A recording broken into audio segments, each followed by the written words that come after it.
What's going on, fam? So we back with another vid, and this is more personal. So now I'm in my chair. I'm talking straight to you right now, right? I'm talking strictly to you in this camera, as you're watching me and as you're kind of listening to me. I'm speaking directly to you, right? So most of the times we're how God speaks. So one of the things of the leader is you're a chief reminding officer. You're not only a CEO, meaning that you know everything about the business going on with the business. That's in business space. In the faith space, I believe if you're a leader, you're supposed to be a chief praying officer, meaning that you're able to pray daily for the people that you get to lead, for the things that you have to do, the decisions that you have to make, that you're a chief praying officer. But I think the other thing that a leader does, a kingdom leader, is a chief reminding officer, meaning that you're able to remind people of the vision. You're able to remind yourself of your why, of why you're doing it every day. And so, as I'm saying again, I'm reminding you all that this is a faith-based perspective, video channel, whatever, and this is also for us to grow and to get better. Right. And so I'm talking strictly directly to you.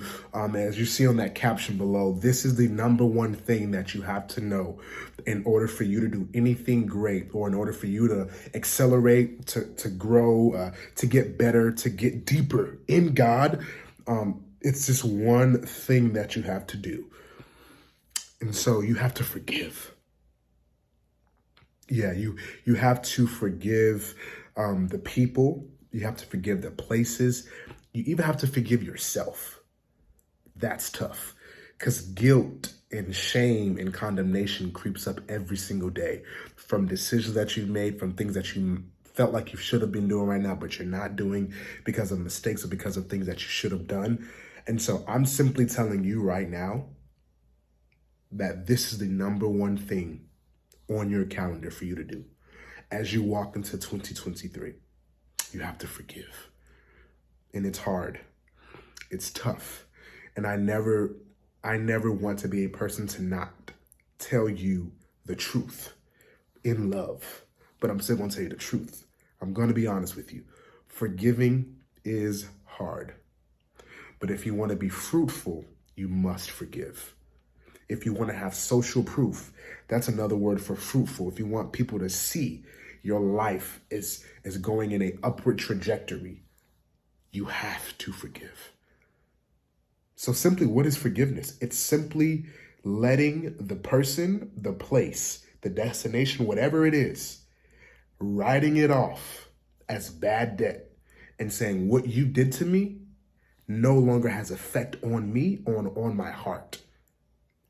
The thing that you did to me no longer can affect me in a way where you're taking up space in my head rent free.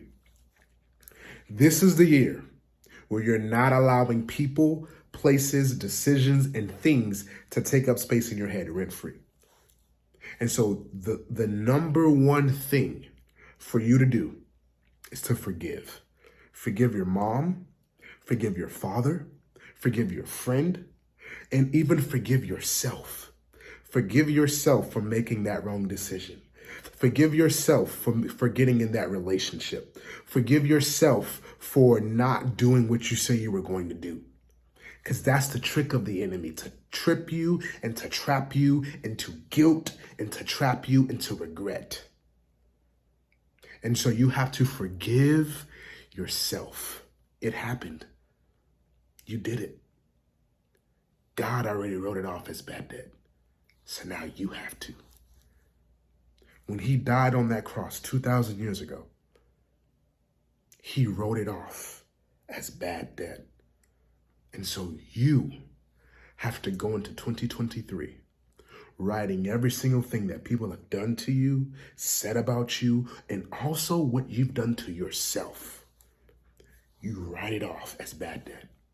I am no longer allowing this situation. I'm no longer allowing this relationship. I'm no longer allowing this circumstance to take up space in my head rent free. So I'm talking to you strictly in the camera, that in order for your life to be fruitful, in order for you to see growth, in order for you to excel, in order for your relationship with God to go to another level, you must forgive. You have to.